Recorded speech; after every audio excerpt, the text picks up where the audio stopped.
Hello നമസ്കാരം. നമ്മളെ video ഇഷ്ടപ്പെടുവാണെങ്കിൽ ഒന്ന് സബ്സ്ക്രൈബ് ചെയ്ത് സപ്പോർട്ട് ചെയ്യണേ.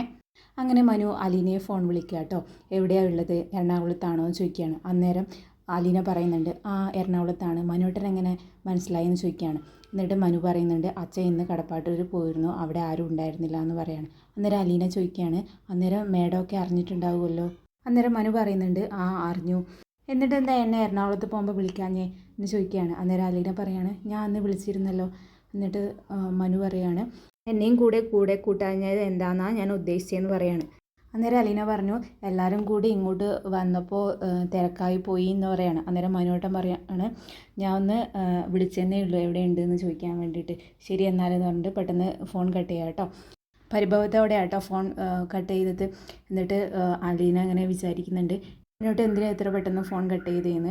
അത് കഴിഞ്ഞ് 2 മിനിറ്റ് കഴിഞ്ഞ പാട് മനുവേട്ടൻ തിരിച്ച് വിളിക്കുന്നുണ്ട് കേട്ടോ. എന്നിട്ട് അലീനയോട് പറയുന്നുണ്ട്, ഞാൻ ദേഷ്യപ്പെട്ടിട്ടാണ് ഫോൺ കട്ട് ചെയ്തതെന്ന് പറയാണ്. അന്നേരം അലീന പറയാണ്, എനിക്ക് മനസ്സിലായി എന്ന് പറയാണ്. എന്നിട്ട് മനു പറയുന്നുണ്ട്, എന്നാൽ തിരിച്ച് വിളിച്ചൂടെ എന്ന് പറയാണ്. അന്നേരം അലീന പറയാണ്, തിരിച്ച് വിളിക്കാനുള്ള ഒരു ഗ്യാപ്പ് തരണ്ടേ. എന്നിട്ട് മനുവേട്ടൻ പറയുന്നുണ്ട്, എന്നാൽ ശരി, നീ അവിടെ ആലോചിച്ചുകൊണ്ടിരുന്നു എന്ന് പറയുന്നുണ്ട്. അന്നേരം അലീന പറയുന്നുണ്ട്, വെക്കല്ലേ മനുവേട്ടാന്ന് പറയാണ്. സോറി മനുവേട്ട, അച്ഛനൊരു ട്രിപ്പ് പോകാമെന്ന് തീരുമാനിച്ചപ്പോൾ ഞങ്ങളൊന്ന് പോയിട്ട് വരാമെന്ന് അച്ഛനോട് ചോദിച്ചതാണ്. അപ്പോൾ അച്ഛൻ പോയിക്കോളാമെന്ന് പറഞ്ഞു, അങ്ങനെ പെട്ടെന്ന് വന്നതാണെന്ന് പറയാണ്. എന്നിട്ട് മനു ചോദിക്കുന്നുണ്ട്, അങ്കിൾ എവിടെ പോയതാണെന്ന്. അന്നേരം അലീന പറയുന്നുണ്ട്, അറിയില്ല എവിടെ പോയതാണെന്ന്, ഞാൻ ഞങ്ങളോട് പറഞ്ഞില്ല, വന്നിട്ട് പറയാമെന്ന് മാത്രമേ പറഞ്ഞുള്ളൂ എന്ന് പറയാണ്. എന്നിട്ട് മനുവേട്ടൻ പറയുന്നുണ്ട്, എന്നാലും എന്നെ ഒന്ന് വിളിക്കായിരുന്നു എന്ന് പറയാണ്. അന്നേരം അലീന പറയാണ്, മനുവേട്ടനെ എപ്പോഴും കാണാമല്ലോ, ഞാൻ അവിടെ നിന്ന് ഇങ്ങോട്ടേക്കല്ലേ വരുന്നത്, ഇവരെ കൂടെയല്ലേ എനിക്ക് പറ്റാത്തത്, എപ്പോൾ കാണുന്ന പോലും എനിക്കറിയില്ല എന്ന് പറയാണ്. അന്നേരം മനു പറയുന്നുണ്ട്, നീ അതിന് ചന്ദ്രനിലേക്കൊന്നല്ല പോന്ന് കാണാതിരിക്കാമെന്നൊക്കെ പറയാണ്. എന്നിട്ട് ചോദിക്കുന്നുണ്ട്, പിള്ളേരെല്ലാം എവിടെ പോയി, ഉറങ്ങിയോ എന്നെല്ലാം ചോദിക്കുകയാണ്. അപ്പോൾ അലീന പറയുന്നുണ്ട്, കിടന്നു, ഞാനും കിടക്കാൻ വേണ്ടി നിൽക്കുമായിരുന്നു എന്ന് പറയാണ്. അങ്ങനെ പറയുന്ന സമയത്താണ് രേവതിക്കുട്ടി വാതിലും തുറന്ന് അവിടെ തന്നെ നിൽക്കുന്നത് കേട്ടോ. അലീനയും മനുവും സംസാരിക്കുന്നത് കേട്ടുകൊണ്ടിരിക്കുന്നുണ്ട്. അന്നേരം മനു പറയുന്നുണ്ട്, എല്ലാവരോടും അന്വേഷിച്ച് വേണം പറയണം, പ്രത്യേകിച്ച് രേവതിക്കുട്ടിയോട് എന്ന്. അങ്ങനെ അലീന അപ്പോൾ തന്നെ രേവതിക്കുട്ടിയോട് അന്വേഷണം പറയാം കേട്ടോ. രേവതിക്കുട്ടി തിരിച്ചും അന്വേഷണം അറിയിച്ചിട്ടുണ്ട്. അങ്ങനെ മനു പറയുകയാണ്, വന്നിട്ട് വിളിക്ക്, ഞാൻ വെക്കുക, ഗുഡ് നൈറ്റ് എന്ന് പറഞ്ഞിട്ട് അങ്ങനെ ഫോൺ വെക്കുക കേട്ടോ. എന്നിട്ട് അലീന രേവതിക്കുട്ടിയോട് പറയുന്നുണ്ട്, ഞങ്ങൾ ഇവിടെ വന്നത് മനുവേട്ടനോട് പറയാത്തത് കൊണ്ട് പരിഭവം പറയായിരുന്നു എന്ന് പറയാണ്. അന്നേരം രേവതിക്കുട്ടി പറയാണ്, അതെയോ പാവം മനുവേട്ടൻ എന്ന് പറയാണ്. എന്നിട്ട് രേവതിക്കുട്ടി പറഞ്ഞു, കഴിഞ്ഞില്ലേ, ഇനി നമുക്ക് കിടക്കാമെന്ന് പറയുന്നുണ്ട്. അന്നേരം അലീന പറയുന്നുണ്ട്, അച്ഛനും കൂടി ഞാൻ വിളിക്കട്ടെ, എന്നിട്ട് നമുക്ക് കിടക്കാമെന്ന് പറയാണ്. എന്നിട്ട് അച്ഛനെ വിളിക്കുന്നുണ്ട് കേട്ടോ. എന്നിട്ട് വിളിച്ചിട്ട് പറയുന്നുണ്ട്, ഞങ്ങൾ എവിടെ എത്തിയച്ചാൽ അച്ഛൻ എവിടെയുണ്ട് എന്നൊക്കെ പറയാണ്. അന്നേരം ബാലേന്ദ്രൻ പറയുന്നുണ്ട്, ഞങ്ങളിവിടെ ഒരു റൂം എടുത്തിട്ടുണ്ട്, ഇവിടെ കിടക്കാൻ പോവുകയാണ്, നാളെ യാത്ര തുടങ്ങാൻ പിന്നെയും പറയണം. അന്നേരം അലീന ചോദിക്കുന്നുണ്ട്, അച്ഛൻ പോയ കാര്യം നടന്നോന്ന്. അന്നേരം ബാലേന്ദ്രൻ പറയുന്നുണ്ട്, നടന്നുകൊണ്ടിരിക്കുകയാണെന്ന് പറയാണ്. അങ്ങനെ അലീന പറയുന്നത്, എന്നാൽ ശരി വെക്കട്ടെ എന്ന് പറഞ്ഞിട്ട് ഫോൺ വെക്കുക കേട്ടോ. അന്നേരം രേവതിക്കുട്ടി പറയുന്നുണ്ട്, ഇനി ആരെയും വിളിക്കാനുണ്ടെങ്കിൽ വേഗം വിളിക്കണം, അല്ലെങ്കിൽ നമുക്ക് കിടക്കാമല്ലോ എന്ന് പറയണം. അങ്ങനെ രണ്ടുപേരും കിടക്കാൻ പോവുക കേട്ടോ. പിന്നെ കാണിക്കുന്നത് മനുവിനെയാണ് കേട്ടോ.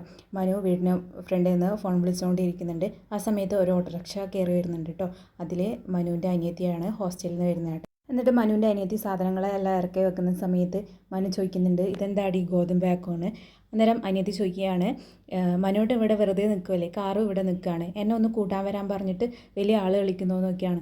അന്നേരം മനു പറയുന്നുണ്ട്, ഓട്ടോ വിളിച്ചിട്ട് വരാൻ വലിയ ബുദ്ധിമുട്ടൊന്നുമില്ലല്ലോ, ഓട്ടോക്കാരന് ജീവിച്ച് പൊക്കോട്ടെ എന്ന് പറയാണ്. അന്നേരം രഞ്ജിനി പറയാണ്, എന്നാൽ ഓട്ടോക്കാരന് കാശ് കൊടുത്തേക്ക് പറയാണ്. എന്നിട്ട് രഞ്ജിനി ബാഗ് കൊടുത്തിട്ട് വീടിനകത്തേക്ക് പോകുന്നുണ്ട് കേട്ടോ. മനു ഓട്ടോക്കാരന് കാശും കൊടുക്കുന്നുണ്ട്.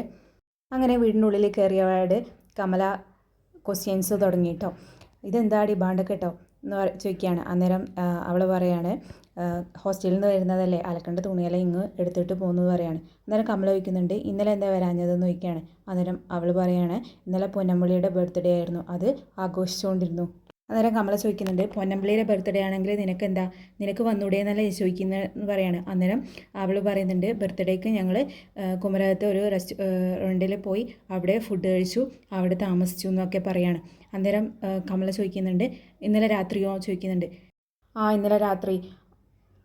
അപ്പോൾ നിങ്ങളെ ഹോസ്റ്റലിൽ കയറ്റിയോ രാത്രി കഴിഞ്ഞ് എന്ന് പറയാണ്. അന്നേരം അനിയത്തി പറയാണ്, ഇല്ല, രാത്രി ആരെങ്കിലും ഹോസ്റ്റലിൽ കയറ്റുമോ, ഞങ്ങൾ റിസോർട്ടിൽ തന്നെ കിടന്നു എന്ന് പറയാണ്. അന്നേരം കമല ചോദിക്കുന്നുണ്ട്, നിങ്ങളെല്ലാവരും കൂടിയോ എന്ന് ചോദിക്കുന്നുണ്ട്. അപ്പോൾ പറഞ്ഞു, അതെ, ഗേൾസ് മാത്രമാണോ അതോ ബോയ്സ് ഉണ്ടായിരുന്നോ എന്നൊക്കെ ചോദിക്കുകയാണ് കേട്ടോ. കുറേ ക്വസ്റ്റ്യൻസ് എല്ലാം ചോദിക്കുന്നുണ്ട്. അന്നേരം അവൾ പറയാണ് ഈ വീട്ടിലതാ എനിക്ക് വരാൻ മടി, വന്ന ഉടനെ തന്നെ ക്വസ്റ്റ്യൻസ് തുടങ്ങിക്കോളും എന്നൊക്കെ പറയണം. അന്നേരം ശിവേട്ടൻ വരിക കേട്ടോ. ശിവേട്ടൻ ചോദിക്കുന്നുണ്ട് എന്താ ഇന്നലെ വരാഞ്ഞ്, അങ്ങനെ കുറേ കാര്യങ്ങൾ ചോദിക്കുന്നുണ്ട്. അന്നേരം ദേഷ്യപ്പെടുന്നുണ്ട്. എന്നിട്ട് പറയാണ് ഞാൻ അമ്മയോട് എല്ലാ കാര്യവും പറഞ്ഞിട്ടുണ്ട്, അച്ഛൻ വേണമെങ്കിൽ ചോദിച്ചറിഞ്ഞു എന്ന് പറഞ്ഞിട്ട് രഞ്ജിനി അകത്തോട്ട് കയറി പോവുക കേട്ടോ. അങ്ങനെ ബാലചന്ദ്രനും ഗോവർദ്ധനും കൊട്ടാരമറ്റത്തിൽ സ്റ്റാലിനെ അന്വേഷിച്ചെത്തി കേട്ടോ. അങ്ങനെ കാറിൽ നിന്ന് ഇറങ്ങിയിട്ട് ബാലചന്ദ്രൻ വീടൊക്കെ നോക്കുന്നുണ്ട് കേട്ടോ. എന്നിട്ട് പറയുന്നുണ്ട് ഓ ഇതാണ് കൊട്ടാരമറ്റത്തിൽ വീട് എന്നൊക്കെ പറയാണ്. അന്നേരം ഗോവർദ്ധനം ചോദിക്കുന്നുണ്ട് ഇതാരെ വീടാണ് ബാലേട്ടാന്ന് പറയാണ്. അന്നേരം ബാലേട്ടൻ പറയുന്നുണ്ട് എനിക്കും അറിയില്ല, നമുക്ക് ചോദിച്ചു നോക്കാം. ബാലേട്ടൻ പറയുന്നുണ്ട് നീ ഇവിടെ തന്നെ നിന്നോ, ഞാൻ പോയിട്ട് വരാമെന്ന് പറയാണ്. അന്നേരം ഗോവർദ്ധനം ചോദിക്കുന്നുണ്ട് നമ്മൾ ആരെ കാണാനാണ് വന്നതെന്ന് പറയാണ്. അന്നേരം ബാലേട്ടൻ പറയുന്നുണ്ട് നമ്മളെ നീലഗിരി പോയില്ലേ കേണലിനെ കാണാൻ, ഇത് വേറൊരു കൂടിയനം കേണലാന്ന് പറയാണ്. അന്നേരം ഗോവർദ്ധനം പറയുന്നുണ്ട് ബാലേട്ടന് പട്ടാളക്കാരായിട്ട് ആണോ ഇപ്പോൾ കമ്പനി എന്ന് പറയാണ്. അന്നേരം ബാലേട്ടൻ പറയുന്നുണ്ട് നമ്മളെ തലവര എന്ന് പറഞ്ഞിട്ട് അകത്തേക്ക് കയറി പോവാട്ടോ. ആ സമയത്തൊക്കെ അതിനകത്ത് അവതക്കുട്ടി ഉണ്ട് കേട്ടോ, ഫോൺ നോക്കിക്കൊണ്ടിരിക്കുന്നുണ്ട്. എന്നിട്ട് കാറ് വരുന്ന സൗണ്ട് കേൾക്കുന്നുണ്ട്. അവതക്കുട്ടി എന്നിട്ട് ഹാൻസിനെ വിളിക്കുന്നുണ്ട് കേട്ടോ. ഹാൻസി ആരോ കാറിൽ വന്നിട്ടുണ്ട്, ഒന്ന് പോയി നോക്കണേ, എന്നെ കാണാൻ ആരും ആയിരിക്കില്ല, റോബിച്ചനെ കാണാനായിരിക്കും എന്ന് പറയാണ്. അന്നേരം ഹാൻസി പറയാണ് റോബിച്ചനെ കാണാൻ ആരും വരുന്നതെന്നൊന്നും പറഞ്ഞില്ലല്ലോ എന്ന് പറയാണ്. ആ സമയത്ത് കോളിംഗ് ബെൽ അടിക്കുന്നുണ്ട് കേട്ടോ. എന്നിട്ട് വാതിൽ തുറക്കുന്നുണ്ട്. എന്നിട്ട് ഹാൻസി ചോദിക്കുകയാണ് ആരെ കാണാനാ വന്നതെന്ന് പറയാണ്. എന്നിട്ട് ബാലചന്ദ്രൻ പറയുന്നുണ്ട് ഇത് ഔദക്കുട്ടിയുടെ വീടല്ലേ എന്ന്. അന്നേരം ഹാൻസി പറയുന്നുണ്ട് ഇത് ഔദിക്കുട്ടിയുടെ വീടല്ല, ഔദക്കുട്ടിയുടെ മകൻ റോബിച്ചായൻ്റെ വീടാന്ന് പറയാണ്. അപ്പോൾ ഔദക്കുട്ടി ഇവിടെ ഇല്ലേന്ന് ചോദിക്കുകയാണ്. അപ്പോൾ ഹാൻസി പറയുന്നുണ്ട് ഇപ്പോൾ ഇവിടെ ഉണ്ട്, അല്ലെങ്കിൽ എവിടെയെങ്കിലും ആയിട്ട് താമസിക്കും എന്ന് പറയാണ്. എന്നിട്ട് കയറി വാ. എന്നിട്ട് ബാലചന്ദ്രൻ അകത്തേക്ക് കയറി വരുന്നുണ്ട്. ആ സമയത്ത് ഔദക്കുട്ടി ചോദിക്കുന്നുണ്ട് ഇതിനു മുമ്പ് നമ്മൾ കണ്ടതായിട്ട് ഓർക്കുന്നില്ലല്ലോ, എന്നെ കാണാൻ വന്നതാണോ ചോദിക്കുകയാണ്. എന്നിട്ട് ബാലേന്ദ്രൻ പറയുന്നുണ്ട് നമ്മൾ തമ്മിൽ യാതൊരു പരിചയമില്ല എന്ന് പറയുന്നത്. അന്നേരം ഔദക്കുട്ടി പറയുന്നുണ്ട് എന്നാൽ പിന്നെ വന്ന കാര്യം പറയാമെന്ന് പറയാണ്. അന്നേരം ബാലചന്ദ്രൻ പറയുന്നുണ്ട് നിങ്ങളെ മകനല്ലേ സ്റ്റാൻലി ജോസഫ് ചോദിക്കുകയാണ്. അന്നേരം ഔദക്കുട്ടി പറയുന്നുണ്ട് കേണൽ സ്റ്റാൻലി ജോസഫ് ആണെങ്കിൽ അത് എൻ്റെ മകൻ തന്നെയാണ്. അന്നേരം ബാലചന്ദ്രൻ പറയുന്നുണ്ട് എനിക്ക് അദ്ദേഹത്തെയാണ് കാണേണ്ടതെന്ന്. അന്നേരം ഔദക്കുട്ടി പറയുന്നുണ്ട് അദ്ദേഹത്തെ കാണണമെങ്കിൽ അദ്ദേഹം താമസിക്കുന്ന സ്ഥലത്ത് പോകണം, പിന്നെ എന്തിനാ ഇങ്ങോട്ട് വന്നതെന്ന് പറയാണ്. അന്നേരം ബാലചന്ദ്രൻ പറയുന്നുണ്ട് അദ്ദേഹത്തെ അറിയാവുന്ന ഒരു പരിചയക്കാരൻ ഇവിടുത്തെ അഡ്രസ്സാണ് തന്നതെന്ന് പറയാണ്. അവർ എവിടെയാണ് താമസം ചോദിക്കുകയാണ്. അന്നേരം ഔദക്കുട്ടി പറയുന്നുണ്ട് കുളത്തുപുഴ അവിടെയാണ്, അവനോട് സംസാരിക്കണമെങ്കിൽ ഞാൻ ഫോൺ വിളിച്ച് തരാമെന്ന് പറയാണ്. അന്നേരം ബാലചന്ദ്രൻ പറയാണ് ഫോൺ വിളിച്ച് തന്നാൽ പോരാ, എനിക്ക് നേരിട്ട് കാണേണ്ട ആവശ്യമുണ്ട് എന്ന് പറയാണ്. എന്നിട്ട് ഔദക്കുട്ടി അവിടത്തേക്ക് വിളിക്കുന്നുണ്ട് കേട്ടോ. സ്റ്റാലിൻ ഉണ്ടോ അവിടെ എന്ന് പറയണം. അന്നേരം പറയാണ്ട് ഉറങ്ങുന്നുണ്ട് എന്ന് പറഞ്ഞിട്ട് ഫോൺ കട്ട് ചെയ്തിട്ടോ. എന്നിട്ട് ബാലചന്ദ്രനോട് പറയുന്നുണ്ട് ആൾ അവിടെ തന്നെ ഉണ്ട്, കഴിച്ച് അവിടെ കിടന്നുറങ്ങുന്നുണ്ടോ, പിന്നെ രണ്ടെണ്ണം അടിച്ചിട്ടും ഉണ്ടാവും, കോട്ട കിട്ടുന്നതല്ലേ എന്ന് പറയാണ്. ആ സമയത്ത് ബാലചന്ദ്രൻ പറയുന്നുണ്ട് എനിക്ക് നേരിട്ട് കാണേണ്ട അത്യാവശ്യമുണ്ട് എന്ന് പറയാണ്. ആ സമയത്ത് റോബിച്ചായൻ വരുന്നുണ്ട് കേട്ടോ. എന്നിട്ട് അതുകൂട്ടി ചോദിക്കുന്നുണ്ട് നീ എവിടെയായിരുന്നു ഇത്ര നേരം എന്ന്. അന്നേരം റോബിച്ചായൻ പറയുന്നുണ്ട് എനിക്ക് തലവേദന എടുത്തിട്ട് ഞാൻ ഇവിടെ കിടക്കുമായിരുന്നു എന്ന് പറയാണ്. അന്നേരം അതുകുട്ടി പറയുന്നുണ്ട് ഇന്നലെ എന്തായിരുന്നു പാർട്ടിക്ക് പോയിട്ട് മുക്കൂട്ടം കഴിച്ചിട്ട് വന്നതല്ലേ, പിന്നെ എങ്ങനെ തലവേദന എടുക്കാതിരിക്കും എന്ന് പറയാണ്. എന്നിട്ട് ചോദിക്കുന്നുണ്ട് ഇതാരാ എന്ന് പറയണം. അന്നേരം ബാലേന്ദ്രൻ പറയാണ് ഞാൻ ബാലേന്ദ്രനാണ്, എനിക്ക് സ്റ്റാലിൻ ജോസഫിനെ ഒന്ന് കാണണം എന്ന് പറയണം. അപ്പോഴേക്കും ഹാൻസി ചായയും കൊണ്ട് വരുന്നുണ്ട് കേട്ടോ. എന്നിട്ട് ചായ കൊടുക്കുന്ന സമയത്ത് പറയുന്നുണ്ട് ഓ ചായയല്ല കാപ്പിയാണ് എന്ന് പറയാണ്. അന്നേരം ബാലേന്ദ്രൻ പറയുന്നുണ്ട് എനിക്ക് ഏതായാലും പ്രശ്നമില്ല എന്ന് പറഞ്ഞിട്ട് ചായ കൊടുക്കുക കേട്ടോ. എന്നിട്ട് റോബിച്ചായൻ സ്റ്റാലിൻ ജോസഫിൻ്റെ സ്ഥലവും പോണ്ട വഴിയൊക്കെ പറഞ്ഞു കൊടുക്കുക കേട്ടോ. എന്നിട്ട് ഹാൻസി ചോദിക്കുന്നുണ്ട് വണ്ടിയിൽ ഒരാൾ കാണുന്നുണ്ട്, അതാരാ ഡ്രൈവറാണോ ചോദിക്കുകയാണ്. അന്നേരം ബാലേന്ദ്രൻ പറയുന്നുണ്ട് ഡ്രൈവറല്ല, അതിൻ്റെ അളിയനാണ് ഗോവർദ്ധൻ എന്ന് പറയുകയാണ്. എന്നിട്ട് അവധക്കുട്ടി പറയുന്നുണ്ട് അവരെയും കൂടി ഇങ്ങോട്ട് വിളിക്ക്, ഒരാൾക്ക് മാത്രം ചായ കൊടുക്കുന്നത് ശരിയല്ല, അവർ വന്നിട്ട് എന്ന് പറയണം. അന്നേരം ബാലേന്ദ്രൻ പറയുന്നുണ്ട് ഞാൻ ഇറങ്ങാം, സമയമില്ല, കുഴപ്പമില്ല എന്നൊക്കെ പറയുന്നുണ്ട്. അന്നേരം അവധക്കുട്ടി പറയുന്നുണ്ട് എന്നാൽ പുറത്ത് പോയി ചായ കൊടുക്ക്, ഒരാൾക്ക് മാത്രം ചായ കൊടുക്കാതിരിക്കുന്നത് ശരിയല്ല എന്ന് പറഞ്ഞു. അങ്ങനെ ഹാൻസി പുറത്ത് പോയിട്ട് ചായ കൊടുക്കുക കേട്ടോ. അങ്ങനെ ചായ കൊടുക്കാൻ പോയ സമയത്ത് ഹാൻസി ചോദിക്കുന്നുണ്ട് എന്താ പേര്, എവിടുന്നാണ് വരുന്നതെന്നൊക്കെ ചോദിക്കുന്നുണ്ട്.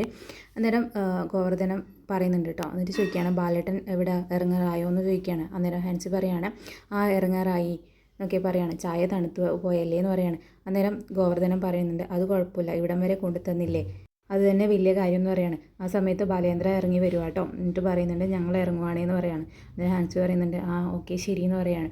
അങ്ങനെ ഗോവർദ്ധനൻ ബാലേന്ദ്രനോട് പറയുന്നുണ്ട് നല്ല കുട്ടിയാണല്ലോ, ഇവിടുത്തെ കുട്ടിയാണോ എന്നൊക്കെ ചോദിക്കുകയാണ്. അന്നേരം ബാലേന്ദ്രൻ പറയുന്നുണ്ട് എവിടെന്നെങ്കിലും കെട്ടിക്കൊണ്ട് വന്നതായിരിക്കും എന്നൊക്കെ പറഞ്ഞിട്ട് അവർ ഇറങ്ങുക കേട്ടോ. എന്നിട്ട് ഗോവർദ്ധനൻ ചോദിക്കുന്നുണ്ട്, കണ്ടോ ആളെ കണ്ടോ എന്നൊക്കെ ചോദിക്കുന്നുണ്ട്. അന്നേരം ബാലേന്ദ്രൻ പറയുന്നുണ്ട്, ഇല്ല, ഇത് അവരുടെ തറവാട് വീടാണ്, ഇനി നമുക്ക് നേരെ കുളത്തൂർക്ക് പോകണമെന്ന് പറയാണ്.